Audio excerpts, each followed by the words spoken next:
ए गौरा कवन गुनवा बाटे तोहरा भोला में, चर्चा टोला टोला में।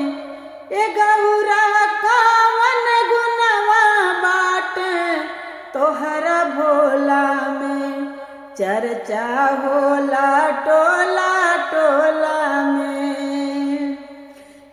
सबके त दिहल भोला महल अटरिया, अपने तरह भोला टूट ही झोपड़िया। भगत हो ऐसन गुनवा बाटे हमरा भोला में, चर्चा होला टोला टोला।